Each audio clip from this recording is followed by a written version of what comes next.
마태복음 15장 21절부터 28절까지 보겠습니다. 마태복음 15장이고요. 21절부터 28절까지 읽어보겠습니다.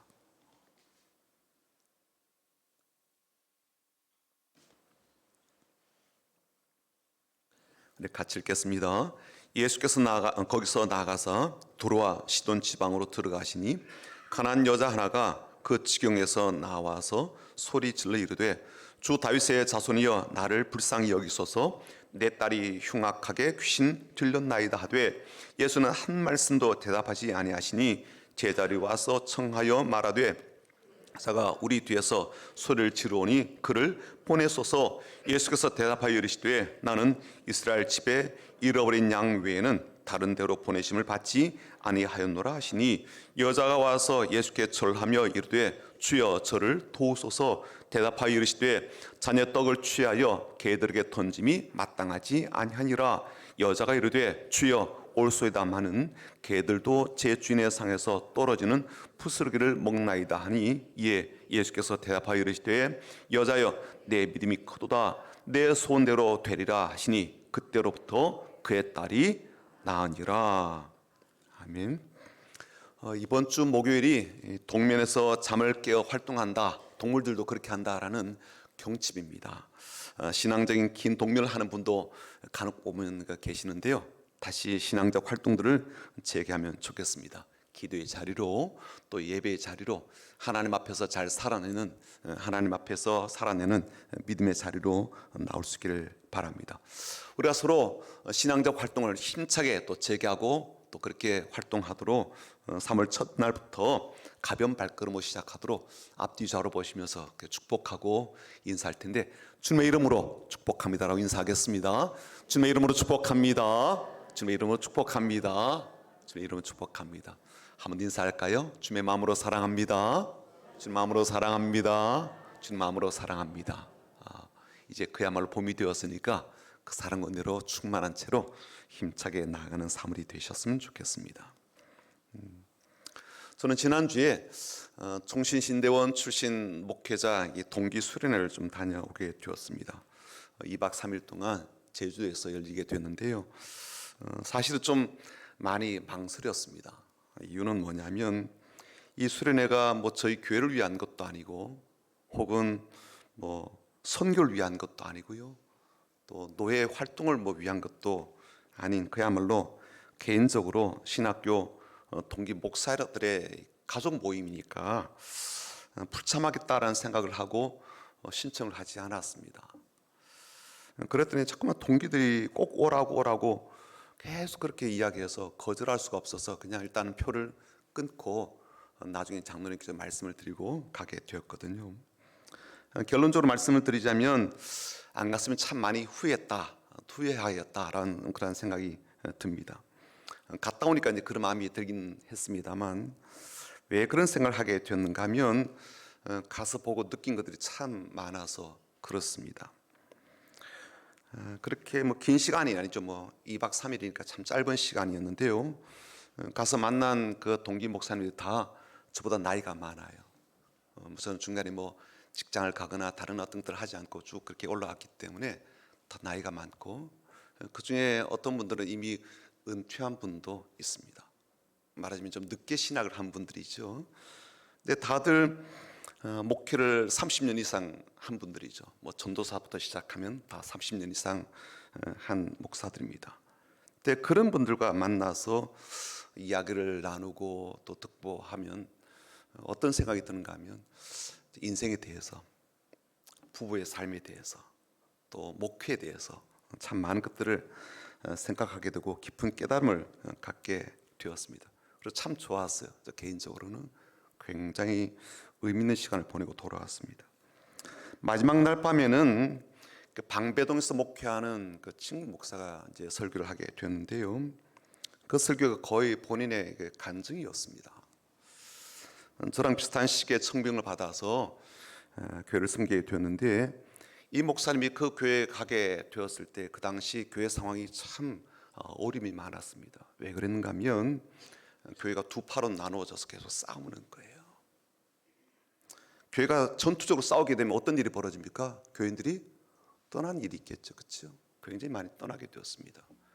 교인들이 떠나게 되면 그 다음엔요, 재정적인 타격이 있겠죠. 그리고 영적으로는 굉장히 추락하는 일들이 벌어지게 됩니다. 예배를 드려도 예배가 예배답지가 않은 거예요. 왜냐하면 전투적으로 싸우는 분들이 같이 예배 드리니까 항상 긴장이 감도는 그러한 시간이 되니까요.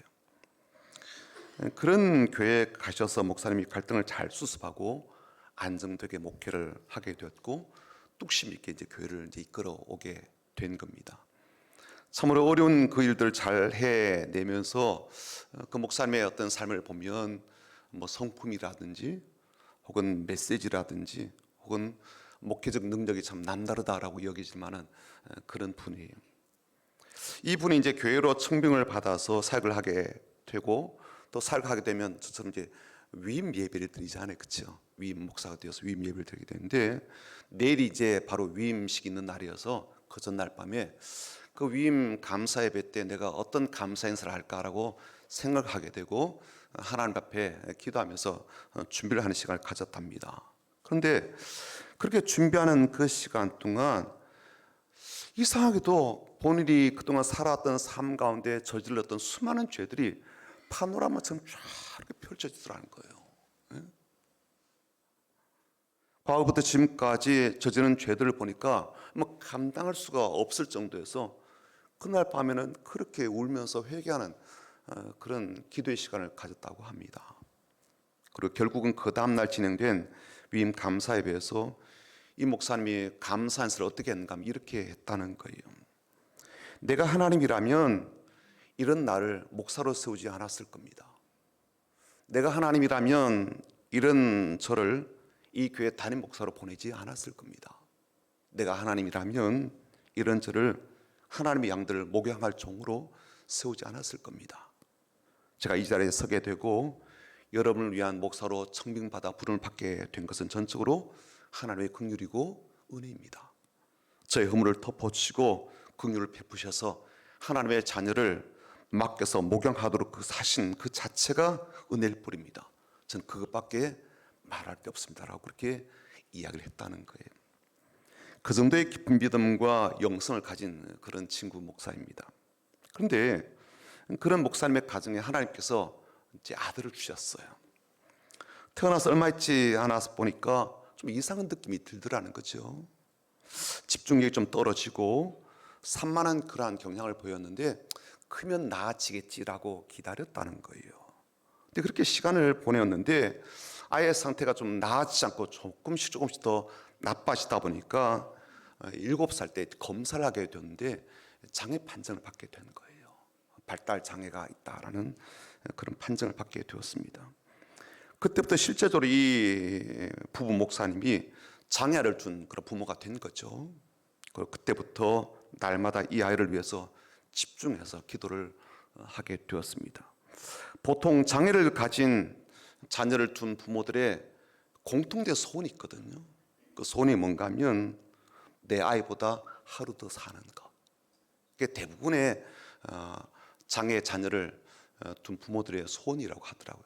본인도 딱 그런 마음이 더라는 거예요. 남들이 하는 이야기로 들었는데 본인의 이야기가 된 거예요.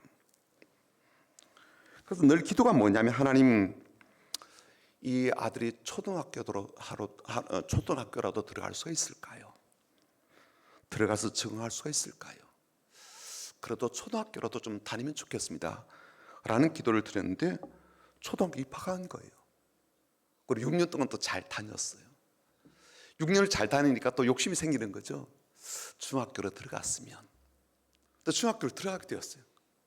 또 중학교 3년을 잘 보내고 또 욕심이 나는 거예요. 하나님 고등학교를 좀 보내주시면 좋겠습니다. 고등학교 들어가고 3년을 잘 졸업하고 그리고 또 한 번 더 이왕 고등학교 나왔으니까 대학교라도 갔으면 좋겠습니다 라고 했는데 대학도 덜컥 붙은 거예요. 합격하고 그렇게 대학생이 되어서 학교를 다니게 되었습니다. 얼마나 감사한지. 초등학교로도 들어갈 수 있으면 참 좋겠다 그랬는데 대학생이 되었으니까 얼마나 감사해요. 근데 어느 날 기도하는데 그런 마음이 들더라는 거예요. 그동안 하나님께 늘 다오다오 그랬단 말이에요. 초등학교라도 들어가게 해 주십시오. 중학교라도 들어가게 해 주십시오. 고등학교로 들어가게. 대학생이 되면 참 좋겠습니다. 늘 해달라는 기도였는데, 야, 내가 감사가 없었구나. 초등학교도 잘 마쳤고 중학교도 잘 마쳤고 이제 대학생이 되었는데 내가 감사가 참 부족했구나라고 생각되어서 그때부터 감사한 마음을 내가 품고 하나님께 감사 기도해야겠다. 그러면 이제 마음을 갖게 되었다는 거죠. 그래서 하나님께 감사한 마음을 담아 기도를 드렸더니 하나님께서 자신이 그렇게 말씀하시더라는 거예요. 내가 더 고맙지. 내가 더 감사하지. 너의 아들이기도 하지만 실은 너보다 먼저 내 아들이기도 한데 이렇게 잘 키워줘서 참 고맙다. 너가 아니었다면, 너희 부부가 아니었다면 누가 이렇게 키워주겠니? 그래서 내가 너를 생각하면, 너희 부부를 생각하면 너무너무 고마워. 그런 말씀을 주시더라는 거예요. 그래서 그날 이 목사님이 얼마나 많이 울었는지 모른다고 그렇게 간증을 해 주었습니다. 그 간증이 참 묵직하게 다가오더라고요. 그리고 큰 울림이 되었습니다. 자, 그런데 우리가 신앙생활 하면서 항상 이런 말을 들어주는 게 아니죠. 이런 체험을 하는 게 아닙니다. 오히려 대부분의 삶에서는 지금까지 겪었던 그러한 어려움들을 계속 겪고 있을 가능성이 많고 앞으로도 그렇게 겪을 가능성이 많죠. 게다가 그 목사님처럼 하나님의 위로와 격려, 칭찬과 인정을 직접적으로 듣고 사는 분들이 얼마나 될까 하는 생각이 들거든요. 오히려 기도가 거절당하거나 아니면 간구가 외면당하는 그러한 일들을 훨씬 더 많이 겪지 않을까 싶습니다. 나의 삶의 처절한 상황을 주님께 말씀드리고 도움을 요청하지만 외면당하거나 거절당하는 그러한 경우들이 훨씬 많지 않을까요? 우리가 기도를 드리게 되었을 때 기도가 거절당하지 않고 응답받은 게 많습니까? 아니면 거절당했다라고 느껴지는 게 많습니까? 저는 후자가 더 많을 것 같거든요. 우리의 예수라고 절박한 그런 부르침에 주님께서 외면하지 않고 귀를 기울이시며 내가 다 안다, 내가 도와줄게 라고 하시면서 즉시 문제를 해결해 주신 경우들이 얼마나 되겠습니까? 그런 간증들을 여러분들이 얼마나 다른 분들에게 많이 하고 사실까요? 결국 기적의 간증이든 아니면 은혜의 간증이든 그것을 간증으로 내가 계속 듣게 된다는 것은 그런 일들이 흔치 않다. 나에게는 별로 많지가 않아서 내가 듣고 살고 있는 것은 아닌가라는 생각이 든단 말이죠. 그리고 우리가 알게 되는 게 뭐냐면 실제로 우리가 도와달라고 구하는 것에 대해서 하나님이 단호하게 거절하시는 경우도 있다는 거예요. 오늘 말씀에 등장하는 이 가나안 여자가 실제로 겪었던 일입니다. 이 여인에게는요 귀신 들린 딸이 있었는데 그 문제를 얼마나 깊은 고통 속에 살았는지 모릅니다. 아마 그녀도 우리가 생각하는 것처럼 이 아이보다 내가 하루 더 살았으면 좋겠다 그런 마음으로 버텨내고 있었을 것 같습니다. 그런데 자신이 살고 있는 그 지역 두루와 시돈 지역으로 예수님께서 오시기에 주님께 나가 이 절박한 마음으로 나를 긍휼히 여기시고 내 딸을 불쌍히 여기셔서 내 딸을 고쳐주시고 귀신을 내어 쫓아주시기를 간구하게 되거든요. 얼마나 그 마음이 괴로웠으면 주님을 향해서 소리 지르면서 그렇게 외쳤겠습니까? 자, 그렇다면 그동안 예수님께서 보여주신 그러한 모습이나 가르치신 진리를 따라서 예수님에게서 기대하게 되는 그러한 반응은 자상하신 그러한 말투로 딸아 너무 걱정하지 마라, 너무 염려하지 마라, 내가 딸에게 들어와 있는 귀신을 내어 쫓아주고 온전하게 되도록 해주마라는 그런 반응과 그런 모습일 거예요. 예수님 그만한 일품을 가지신 분이시고 또 그만한 능력을 갖고 계신 그런 분이시니까요. 그건 너무너무 이상한 거예요. 주님께서 이 여인의 한 말에 어떤 반응도 보이지 않으시는 겁니다. 그러니까 여자가 더욱더 간절함으로 안달이 나서 주님께 큰 소리로 부르짖며 긍휼을 베풀어 달라고 도와달라고 외치게 되죠. 오죽하면 옆에 있던 제자들이 예수님께 이런 말씀을 드렸겠습니까? 23절 보십시오. 제자들이 한 말이거든요.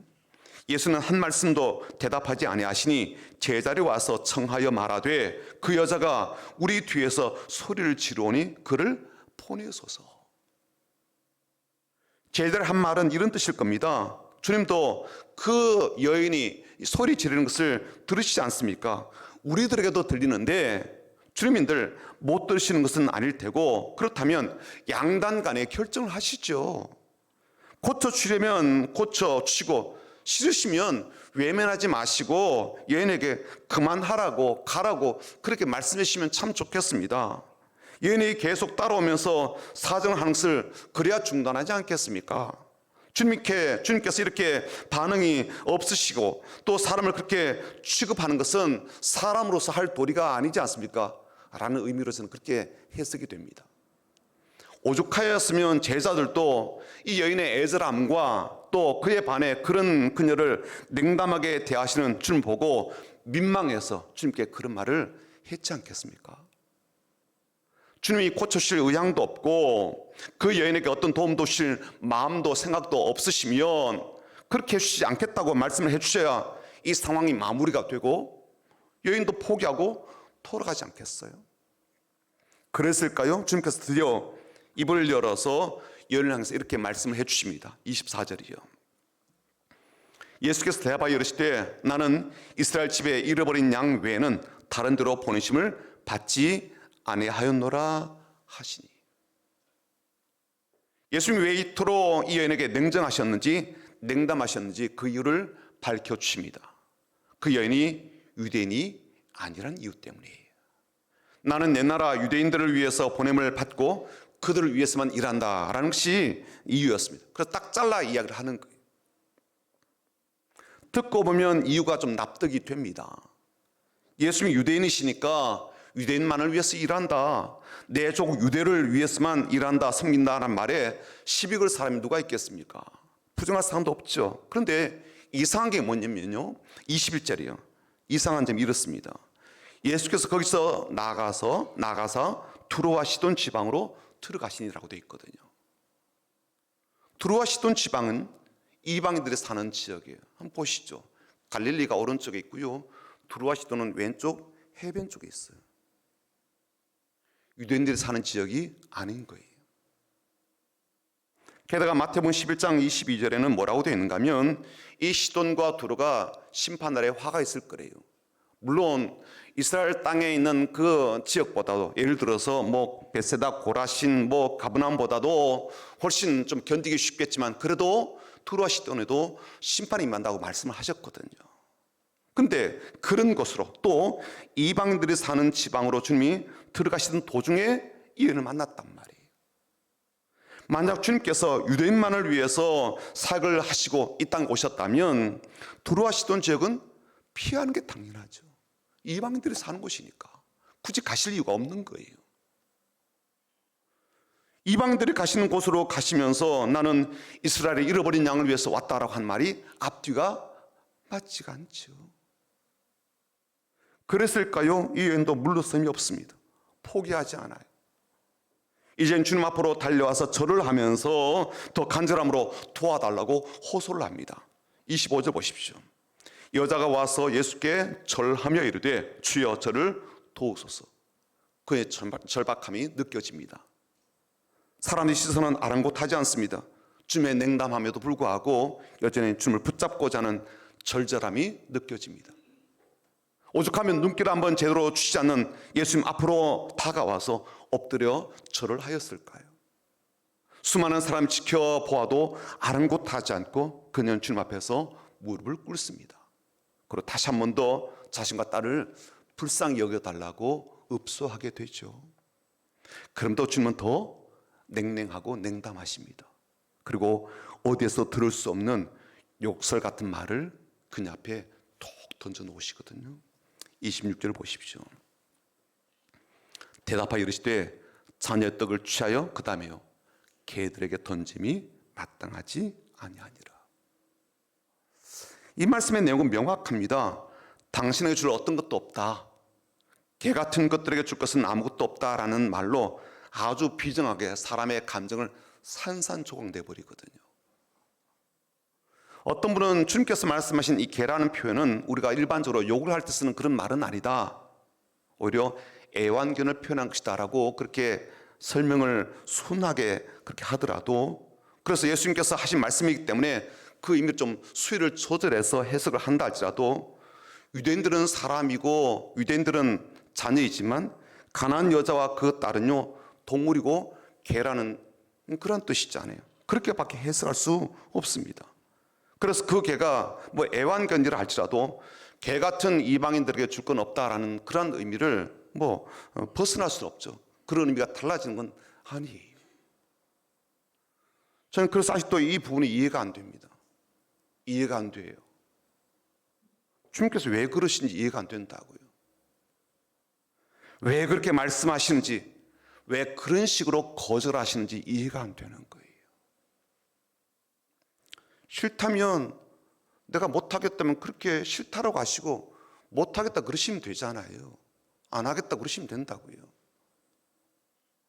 더 이상 애원하지 말라고, 절대로 이방인들에게는 내가 긍휼을 베풀 마음도 없고 의도도 없다고, 너를 위한 긍휼은 없다라고 하시면 될 것을 이렇게 사람을 개 취급하면서 말씀을 하셔야 됐나라고 생각이 되기 때문에 저는 이해가 잘 안 됩니다.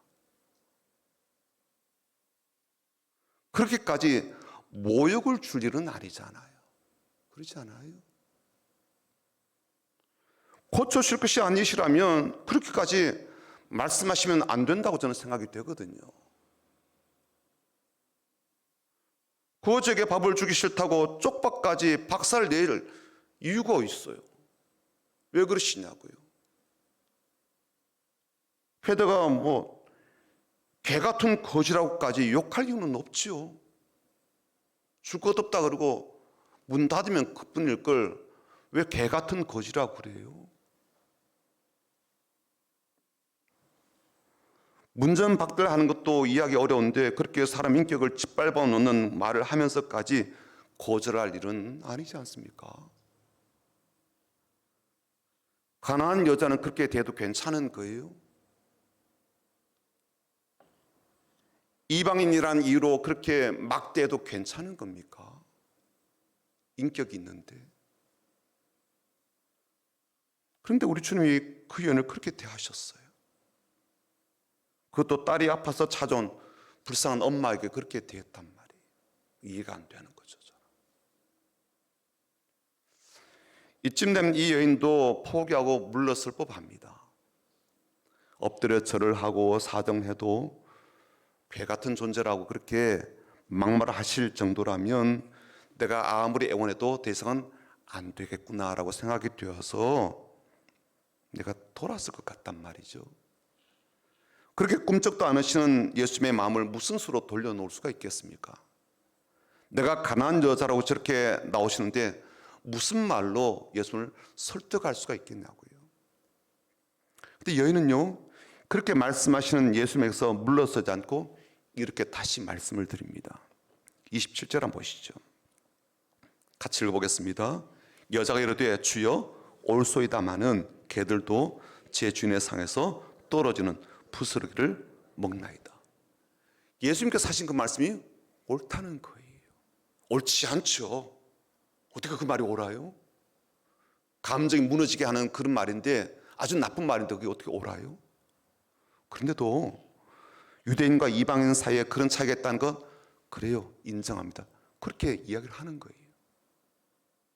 인간과 개 정도의 큰 차이가 있다는 사실 그대로 받아들입니다. 그렇지만 개들에게도 주인이 호의를 베풀고 긍휼을 베풀고 주님의 마음을 담은 음식을 주지 않습니까? 적어도 상 아래로 주인이 먹다 남은 찌꺼기라도, 가족들이 먹다 남은 부스러기라도 개들에게 던져주지 않습니까? 그 정도의 호의는 개 같은 이방인이라 할지라도 저에게 베풀어 줄 수 있지 않습니까? 자녀가 아니고 인간도 아니고 개라고 하더라도 그 주인이 그 개들에게 부스러기라도 베풀어 주는 것만큼 주님도 저 같은 하자는 개 같은 이방인에게도 부스러기의 긍휼을 줄 수 있지 않겠습니까? 라고 읍소한다고요. 이런 행동과 말에는 뭐 자존심은 물론이고 자기의 존재마저 다 내려놓고 오로지 주님의 작은 자비의 그 한 조각, 그리고 부스러기에 불과한 그런 찌꺼기 같은 작은 긍휼이라도 베풀어 달라는 그런 하소연이죠. 하소연. 그 말을 들으신 주님께서 놀랍게 이렇게 말씀하시거든요. 28절이요. 읽어볼까요? 28절입니다. 이에 예수께서 대답하여 이르시되 여자여 내 믿음이 크도다. 내 소원대로 되리라 하시니 그때로부터 그의 딸이 나으니라. 내 믿음이 크다라는 말을 영어 성경으로 보니까 great faith라고 되어 있더라고요. 위대한 믿음이래요. 대단한 믿음이래요. 그렇게 번역했습니다. 그 여인은 항상 위대한 믿음을 가졌다라고 칭찬하시고 그녀의 딸을 단번에 고쳐주십니다. 그 말씀 한마디로 한 번에 선포하심으로 그녀의 딸에게 회복의 은혜를 베풀어 주시거든요.